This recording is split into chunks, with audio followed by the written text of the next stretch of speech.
que aquela semente vai ser igual a da foto, tá? E a pessoa é leiga, acaba comprando. Isso não é verdade. Não é verdade. Por quê? Imagina o seguinte, você pode ter 10 filhos com os mesmos pais. Os filhos nunca vão ser iguais à mãe. Não tem essa. Pode ser parecida ou com uma certa semelhança, mas nunca, mas nunca vai ser igual, tá? Então, quando a pessoa comprar a semente, não crie expectativa. Ainda eu falo nos meus cursos. Eu mostro algumas fotos. A expectativa e a realidade. Hoje, ainda nós temos ainda alguns já bons produtores que têm essa consciência e já falam, olha, as plantas que nós colhemos, as sementes são essas, mas não significa que vai ser iguais, tá? Para ser iguais, as cores principalmente e formas, há uma forma de se fazer, uma genealogia para ser feita, e esse processo demora muito. Vai levar de 5 a 6 anos, 7 anos, para falar assim, olha, essa planta é de flor amarela e ela vai dar flores amarelas, as sementes, tá? Só que o que acontece? As pessoas fazem a polinização de flores amarelas, só que, por exemplo, no primeiro e segundo cruzamento, ainda não é possível garantir. Só é possível garantir para o quinto ou sexto cruzamento feito entre cores amarelas, tá? Aí sim há uma porcentagem de 99%. Nunca é 100%. Por quê? Se os filhos, o meu filho puxou minha genética, eles também vão puxar a genética dos meus pais e também dos meus avós. Se eu não sei qual que é a genética deles, as colorações que foram feitas, então esses traços genéticos vão aparecer nos filhos, nos netos. Por isso que tem que ser feito um cruzamento sequenciados para poder garantir. E isso você vai garantir só na quinta geração. Então você fazer 5 ou 6 cruzamentos para poder garantir. Tá? Então, infelizmente hoje, ou felizmente, graças a Deus, eu tenho bastante produtores, vendedores, mas quando eu comecei mesmo, nossa, você tem vermelha, porque na época quando eu comecei não tinha dessas cores dobradas, tinha dobradas, mas não tinha as cores que nós temos hoje, como Golden Fight, as outras plantas bem tops hoje. Lá que quando eu comecei era dobrada vermelha e cor de rosa, nada mais. Tá? Então, tem dobrada? Tem. Você plantava 50 tons de rosa, simples. Aí você comprava de novo, você tem vermelha dobrada? Tem. Tem. Aí saía 50 tons de rosa, mas saía os tons mais escuros um pouquinho.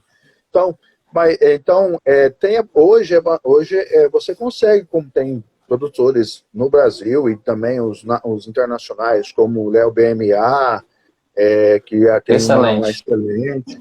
Tem o meu amigo Marcelo Tutume ali em Araçatuba, ele produz uma semente muito top, um cruzamento bem legal, e ele fala, não garante. Francisco Carneiro, né, também? Francisco Carneiro está começando uma produção legal de sementes, principalmente para cavalo, né? Então tem vários hoje produtores, tá? Então dá para fazer assim, hoje dá para ter uma certa possibilidade de acertos, mas ainda não é garantido 100%. Tá? Então quando a pessoa for comprar a semente, não criar expectativa. Porque, rapaz, o que eu já vi até sementes da falsa rosa, azul, o pessoal já comprou muitos aí, né? Então, não dá muita criar aquela expectativa. Um abraço para minha irmã Denise, está lá em São Paulo me assistindo. Beijo, mano, um abraço. Rapaz, tem uma galera aí, viu? Conhecida. Tem, graças a Deus, tem bastante gente aí. Pessoal de Natal, Alvamar aí, um abraço. Vão Vamos lá, colocando pessoal aí da as Bahia, perguntas, viu, Vivian. pessoal? Vão colocando suas dúvidas aí, que à medida do possível a gente vai mencionando aqui. Mas assim, Cassiano, continuando, uma dúvida também muito recorrente, né, das pessoas que compram, chega ali no supermercado da vida e compram, acha bonitinha e tal, leva para casa, aí coloca lá naquele cantinho e de repente as folhas começam a amarelar, a cair. Qual é a dica para esse pessoal que compra rosa do deserto em supermercado? Ó, o pessoal que compra em rosa no supermercado, às vezes são plantas que geralmente vêm de estufas, são produzidas em São Paulo, na cidade de Holambra. Eu já tive lá em uma dessas estufas. Essas estufas, elas são climatizadas a uma certa temperatura para estimular a produção da planta mais rápido. E é feita adubação, bastante adubação de nitrogenado, tanto para crescer. Depois eles usam hormônios florais. Beleza, floresceu, esse pessoal põe em caminhões e levam para essas grandes redes de supermercado, para reformar principalmente. E lá dentro dessa loja são ambientes que tem ar-condicionado. O ar-condicionado, além de ser gelado, eles tiram a umidade do ar. Eles tiram a umidade. Então se torna um ambiente seco. Isso faz com que as flores caem mais rápido, secam mais rápido. E esse pessoal de mercados, assim, ele não tem um certo cuidado em questão de rega, né? Porque eles molham uma vez, põem na partilheira, às vezes a planta fica lá e depois eles começam a amarelar. Primeiramente, já tem esse choque de mudança de temperatura. O estresse, né? Térmica. Tem esse estresse térmico. Então, a planta, ela está acostumada com num clima. E aí depois ela vai para outro, é normal que ela amarela e caia a folha. Certo. Depois vai ter a questão hídrica, faltou água, e principalmente a questão da temperatura, igual eu falei, né? Então, beleza, comprou essa planta no mercado, levou para casa, primeira coisa que se faz troca o substrato. Por quê? Por que vai trocar o substrato?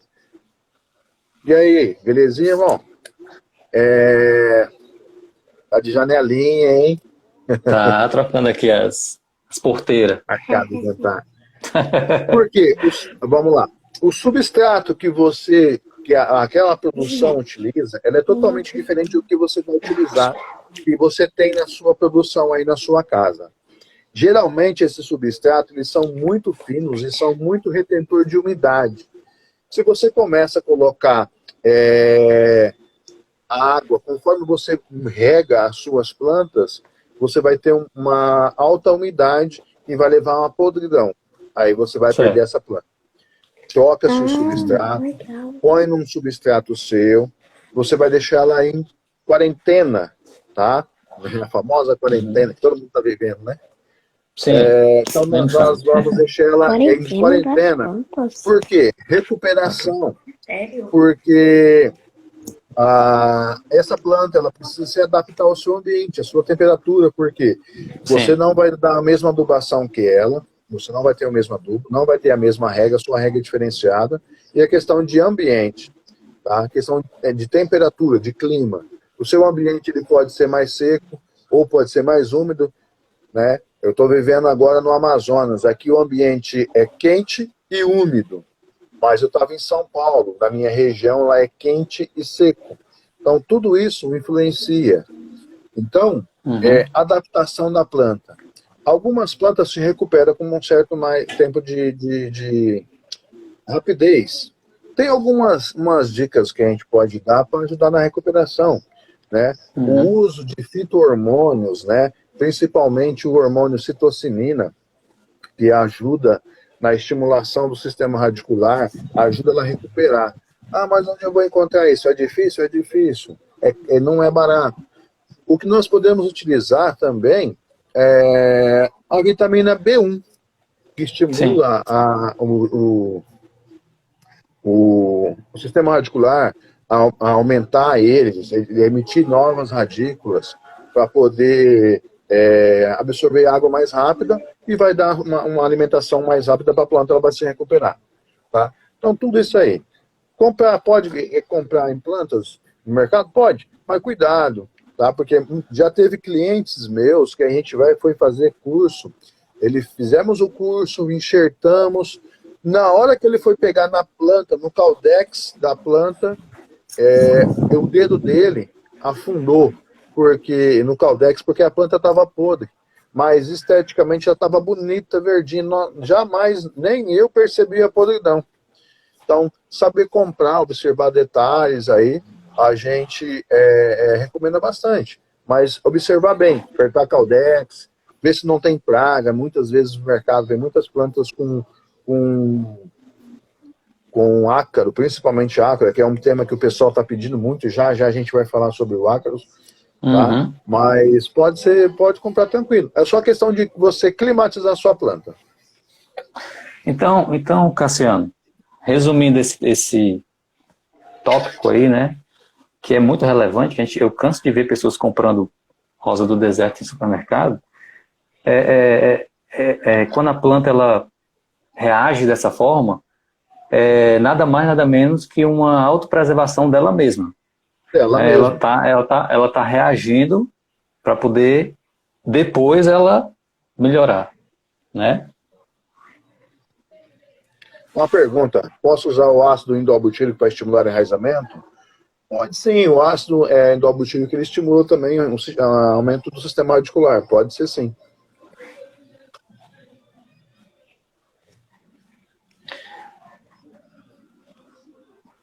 Uma boa adubação com muito nitrogênio deixa a planta mais vulnerável. Uma adubação, no caso, né?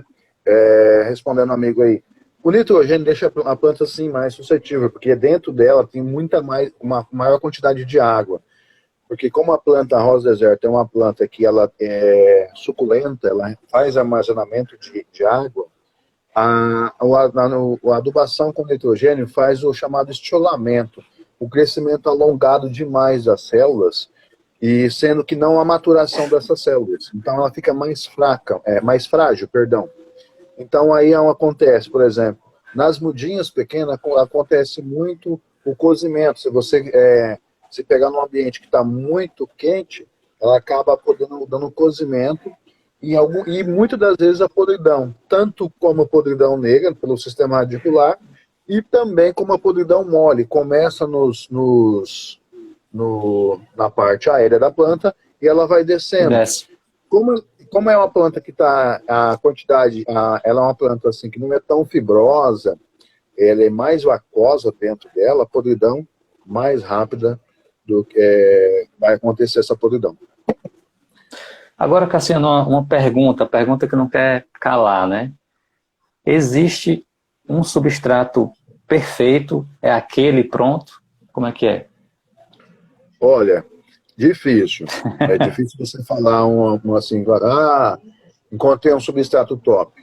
Pode ser. Inclusive, até brinco. Quem fez o curso comigo sabe que eu falo assim, olha, vou passar uma receita de substrato, anota aí.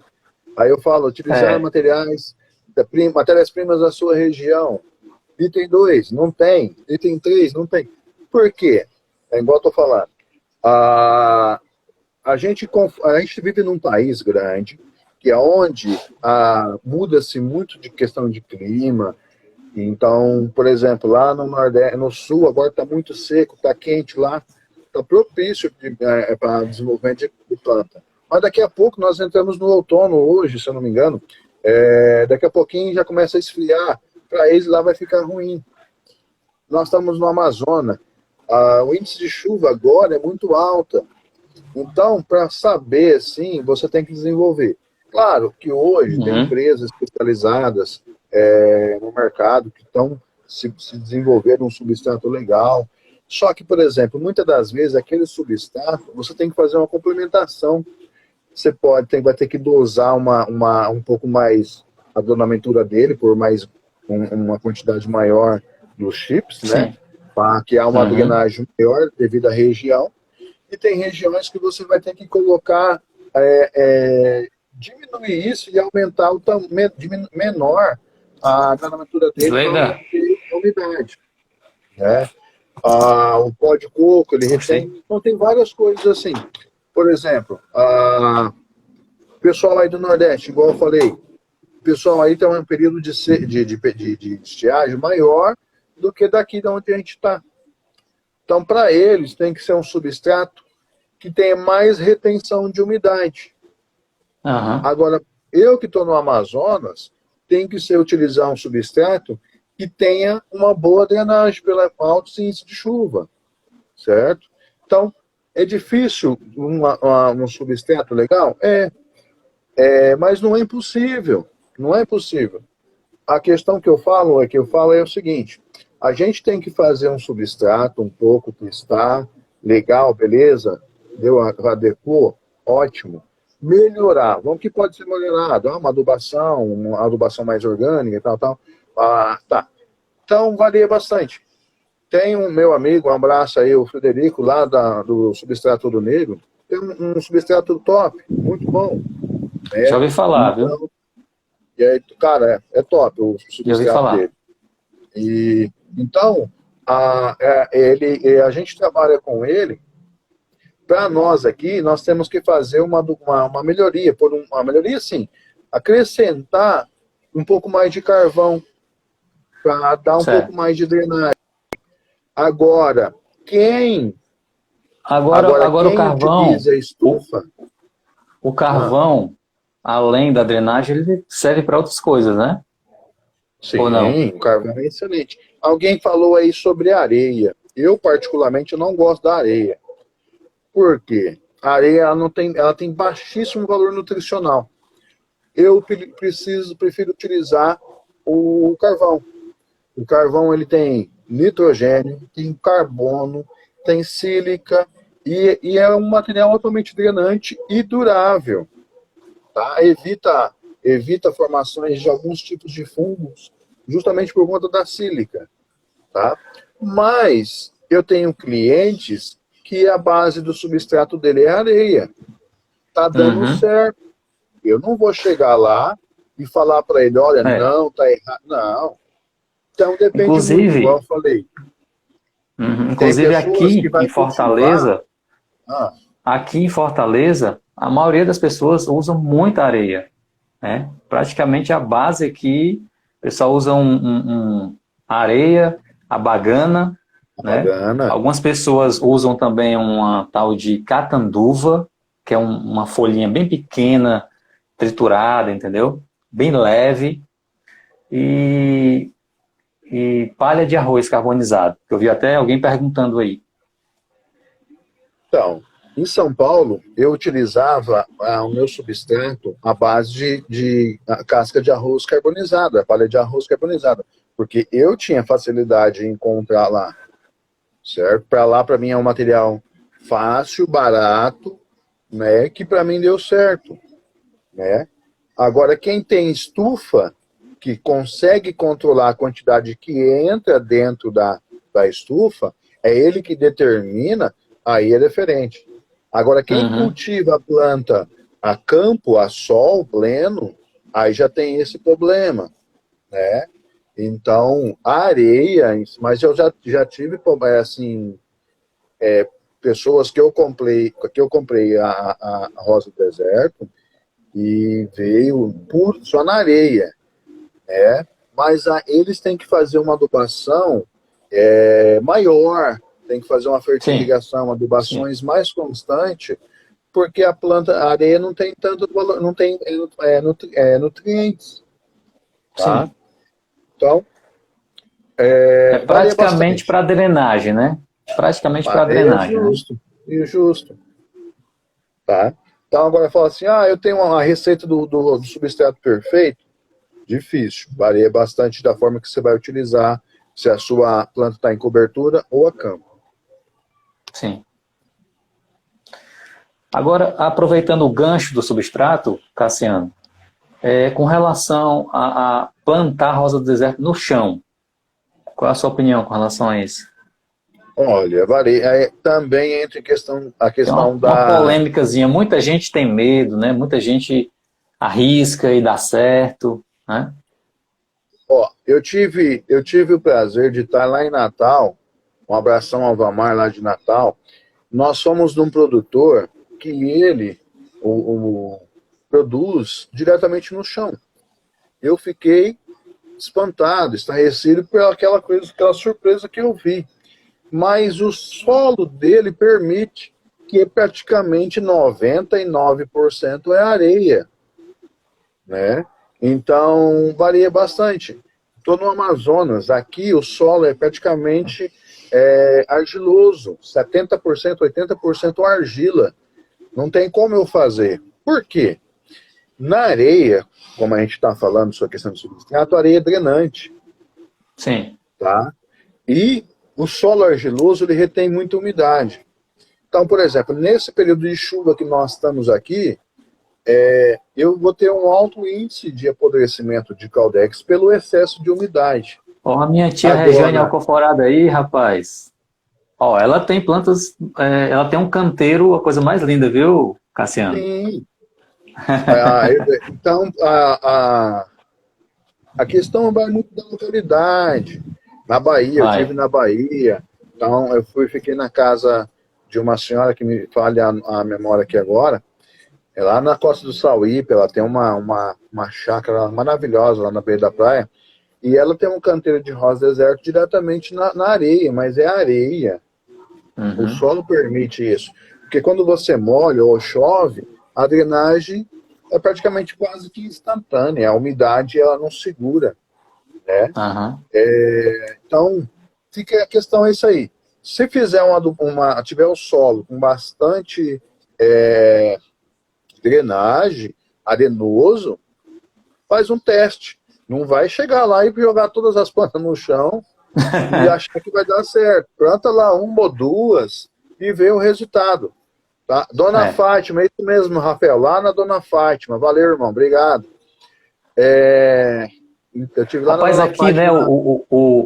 o Alberto, né, cara? O Alberto aqui fez um negócio espetacular, né? O Alberto que tem as plantas no chão lá no Eusébio, Sim, seus. né? Aquilo ali é fenomenal. Aquilo ali. Sim. Eu Não, tive lá nesse produtor também lá na Alvo Valmar, lá em Natal. Cara, é muito legal. Assim, ele faz aqueles canteiros, realmente aqueles canteiros como se fosse de horta, e planta as mudinhas desde pequeno. E incrível. o desenvolvimento dela, claro, tem toda uma adubação que ele faz, né, para estimular o crescimento, bem mais rápido do que em produção em vaso. Sim. Por isso que eu falei que eu sou apaixonado por Fortaleza. Se um dia, quando eu me falar, vou aposentar, é o lugar que eu vou é Fortaleza. Eu vou, que aí dá certo de fazer Po- essa é, produção diretamente ao solo aí, né? pode vir, meu amigo, pode vir. Agora Mas o se pessoal Deus está quiser. perguntando aí, ó, o Hum, pessoal está perguntando aí, faz tempo que o pessoal está falando, ia ser um tópico que eu ia colocar, a gente já pode até saltar para ele, porque eu vi que é muito relevante aqui, que é a questão do sim, ácaro. beleza. Só mandar um abraço para o amigo Lenilson, lá de Salvador, Bahia. Um abração, meu amigo Lenilson. Se Deus quiser, perdão, se Deus quiser, em julho nós estamos aí. Vai acabar Olha aí, essa onda do Deus quiser. coronavírus aí. Nós vamos estar aí em julho aí. Vamos lá, ácaros. O ácaro, nós conhecemos que ataca a rosa zero, três tipos de ácaros. Ácaros branco, ácaro rajado e ácaro vermelho. São três tipos de ácaros. Tá? Inclusive o Esses vermelho foi ácaros, uma pergunta, viu? foi uma pergunta, né? Um abraço aí para Campo Grande, Vieira, irmão. Um abração. O ácaros mais fácil de se lidar é o ácaro branco. O rajado, ele tem uma certa dificuldade. E o mais difícil é o vermelho, tá? Mas o que é mais difícil você ter hoje aos produtores, que a gente tenta passar e eles não conseguem, ou eles não têm não pegam, não fazem, é a disciplina na aplicação dos Sim. defensivos. Tá? Infestou a planta de ácaro, ele vai lá, passa uma vez, duas vezes e esquece. Aí os ácaros vão voltar. Aí eles vão pegar resíduo, podem pegar resíduo desse veneno que ficou na planta. Aí eles ingerem, alguns são eliminados, mas o sistema do ácaro começa a criar resistência. Aí eles vão e passa de novo o veneno. Já não vai ter o mesmo resultado como as primeiras aplicações. Tá? Aí ele dá uma melhoradinha, ele relaxa de novo. E outra coisa, o pessoal, Shimazu, um abraço, meu irmão, Shimazu, Centro-Oeste, Rosa do Deserto, grande amigo. Então, a questão é, detalhe, rotatividade em defensivos. E a gente utiliza 2 princípios ativos diferenciados, 2 princípios. Para quê? Justamente para não criar essa resistência. E fazer a rotação. E criar essa Uhum. disciplina na aplicação. Então, Uhum. vamos por exemplo, eu vi que as minhas plantas estão infestadas, eu vou utilizar um princípio ativo. Então, eu vou usar, pego um defensivo e faço 2 a 3 aplicações daquele defensivo. Qual é o princípio ativo? Nós utilizamos 2. Utilizamos o Abamex, perdão, o abamectina e o Propargite, são o nome de princípios ativos. Tá? O Abamex é uma marca, então é por isso que eu falei. Abamectina são Agora, os princípios só um ativos. parêntese, Pois não. que também é muito importante, só um parêntese aqui, no nosso grupo lá, no meu ADN, no Facebook, eu vejo muita gente indicando, ó, compra esse, compra aquilo outro. É correto isso ou não? Ou precisa de um agrônomo, de alguém que Não. tenha propriedade para isso?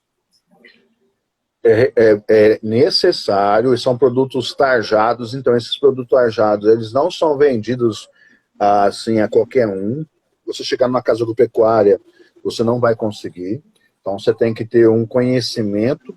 Se você tem, em alguns estados, é necessário que você tenha propriedades rurais para você fazer um cadastro, para você receber, para você ter autorização para comprar de alguns produtos. Em alguns produtos é necessário o receituário Uhum, do engenheiro agrônomo, porque são venenos, as taxas, são 4 tarjas, perdão, tarjas. São a verde, azul, vermelha e a preta. Então a verde é a menos agressiva, média, grave e gravíssima, vamos dizer assim. Tá? Então, eles precisam de ser receituado ou precisa, na loja agropecuária, precisa de ter um agrônomo presente para passar as instruções para quem tem propriedade rural.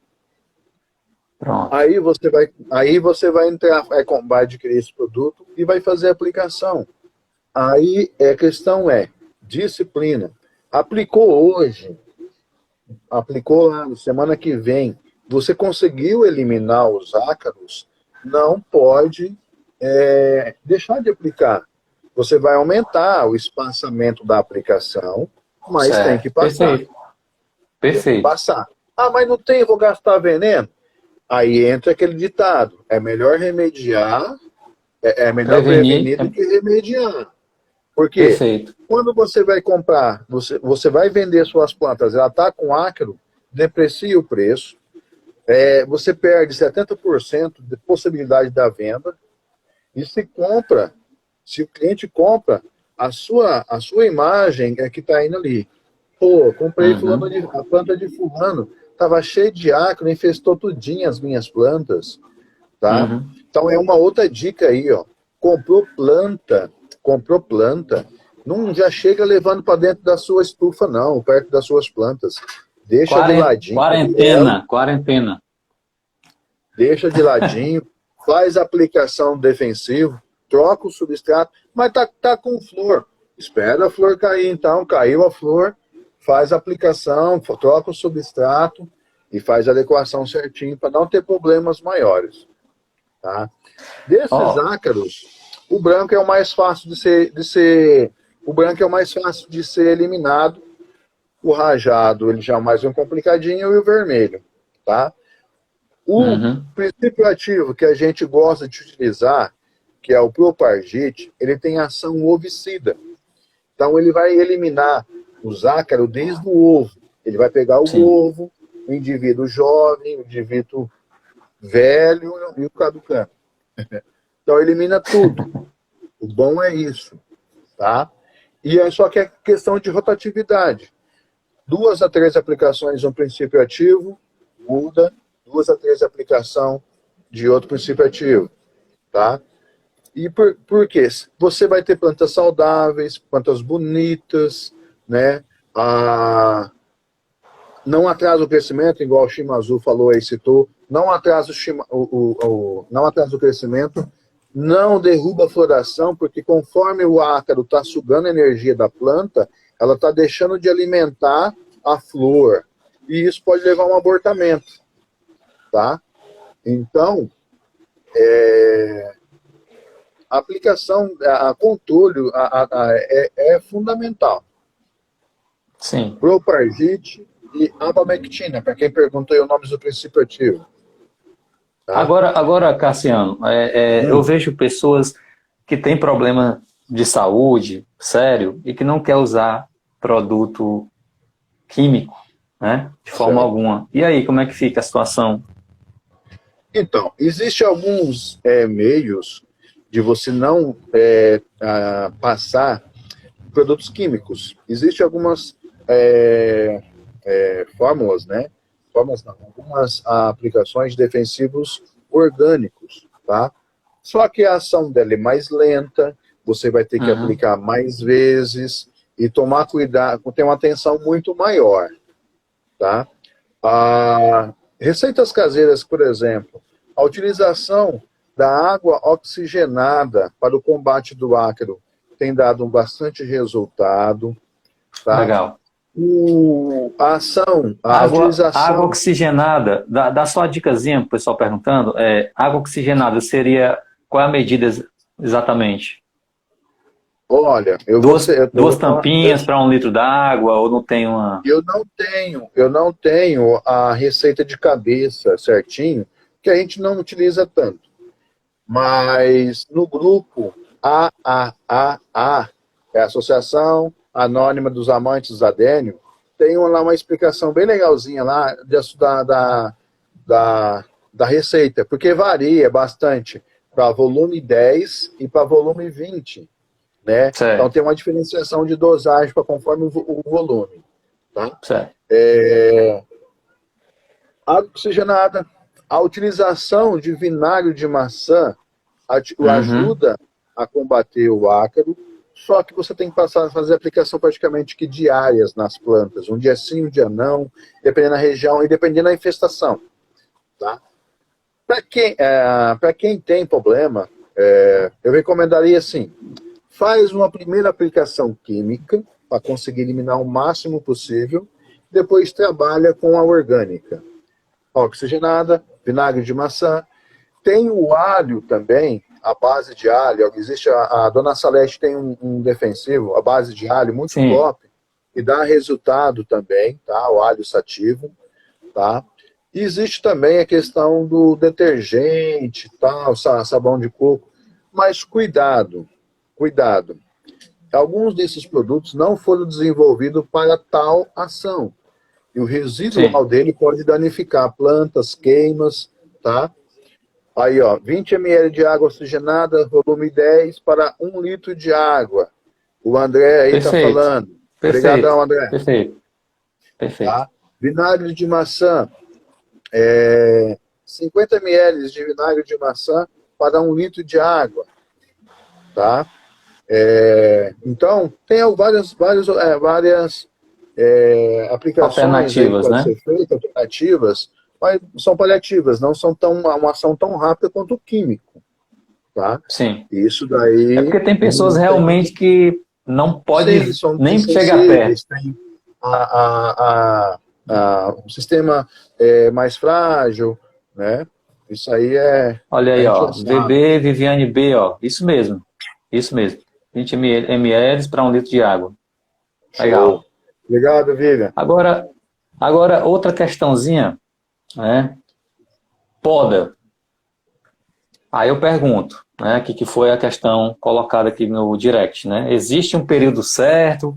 Não existe? Quais são os cuidados? Inclusive alguém perguntou aqui, quais são os cuidados após a poda, se a planta já vai para o sol, se fica na sombra, né? Vamos lá. Só responder o Rafael. Rafael, o Omit é o Propargite. O Omit é nome comercial. Propargite é o princípio ativo. Vamos lá. Questão de poda. Algumas pessoas seguem luas para a poda. Poda, enxertia, né? Eu, particularmente, não uso essas fases da lua para a poda. Eu uso mais a temperatura, que estações do ano, tá? Uhum. Por quê? Quanto mais quente, mais é o metabolismo da planta, tá? Aham. Esfriou, diminui o metabolismo da planta, tá? Então, quanto mais alta o metabolismo, então melhor vai ser a brotação. Claro que vai depender a adubação, a irrigação da coisa, da planta que ela recebe. Então, poda. A questão da poda quando você vai podar um galho, se ele está em pezinho ereto, 45 graus, certo? Se Perfeito. ele estiver de lado, meio de lado, não precisa. Por quê? É só simplesmente para não acumular água ou a própria seiva ali em cima, tá? Perfeito. Ah, podei. O que eu passo? Pode passar canela? Pode. Eu, particularmente, eu gosto de utilizar o talco antisséptico, aquele talco de chulé, famoso talco de chulé. Muito bom, Base, muito bom. granado, tá? Por Bom, que eu uso? Porque ele tem a base dele é amido. E esse amido, ele é secante. No fato de eu colocar, ele já seca, praticamente tirando toda a umidade. E ele tem ação fúngica, bactericida. Já perfeito. vai evitar, certo? Vai evitar uma possível contaminação. A questão do uso da canela é o seguinte: por ser um produto orgânico, ela pode ocorrer uma formações de fungos, porque ele, conforme a umidade da planta, ele vai fungar, ela vai se entrar em decomposição, certo? E aí pode ocasionar problemas. Depende muito da época do período. Se está um período chuvoso, principalmente onde a questão da umidade do ar está alta, tá? Então, o uso do talco de antisséptico, eu aconselho melhor. Então, Excelente, viu? questão da poda aí pode ser feito no período do ano total, praticamente quem está em regiões mais quentes. O pessoal que está aí no sudeste, né, que já começa, próximo mês, já começa a diminuir a temperatura, já não é tão recomendável as podas, porque a planta começa a diminuir o metabolismo dela. Então aí já vai atrasar, a brotação vai sair mais fraca, tá? E dependendo do frio que ele pegar, então vai deixar a planta assim bastante estressada. No período quente, não, cortou, pode ver que daqui 7 dias, 8 dias, já está Já o está com olhinho ali, a brotação. gema já está É. brotando. Tá beleza? Olha aí a dica, ó. Muita gente não sabia do talco, viu, Cassiano? Pois é. Né? Eu Agora, gosto de utilizar o talco. ainda sobre poda, uma outra pergunta muito recorrente que o pessoal faz muito, é dizer, olha, eu não consigo enraizar as estacas, né? Podou faz o quê? Quer enraizar, não consegue de jeito nenhum. Eu tenho uma técnica aqui, mas eu prefiro que você diga aí, sugira como é que é a melhor forma que você normalmente costuma fazer para ter aí um percentual expressivo de sucesso no enraizamento. Bom, primeiramente, a estaquia de galhos, você tem um sucesso maior com os galhos mais velhos, aqueles mais maduros, tá? Ponteiras, galhos mais novos, normal tem a tendência em apodrecer, justamente porque eles não estão com a célula totalmente formada, fibrosa, e isso ajuda, favorece o apodrecimento. Tem um pessoal que utiliza fazer estaca diretamente na areia, né? A areia lavada, né? Tem um pessoal Areia que grossa. utiliza fazer dentro da água, com a bromélia, né? Na água da bromélia e tal. Mas lembrando que quanto mais velhos os galhos, melhor o resultado. Nós utilizamos, para fazer a estaquia, para dar um resultado legal, um hormônio chamado ácido indol butírico, ou chamado AIB. É uma solução, é um hormônio vegetal, só que no caso ele é sintético, tá? A gente compra, molha nele, ou quando ele vem em pó, a gente põe um pouquinho na parte de baixo ali onde foi cortado, e já leva para a estaquia, já põe direto no substrato. Esse hormônio, ele estimula o surgimento do sistema radicular. Ele faz com que o meristema da planta que tem ali, ele formar um meristema, e esse meristema se transformar em raízes, tá? Tem também a técnica com a fita de enxertia, tá? Quando você corta o galho, você vai praticamente fazer um enxerto, mas sem o cavaleiro, simplesmente o galho. Ali na ponta do galho você põe uma fita de enxertia, estica bem ela, dá um nozinho, só que ali você não planta. Você vai deixar em torno de 20 a 25 dias elas no local sombreado, protegido, que ali vai surgir precipitações no sistema radicular.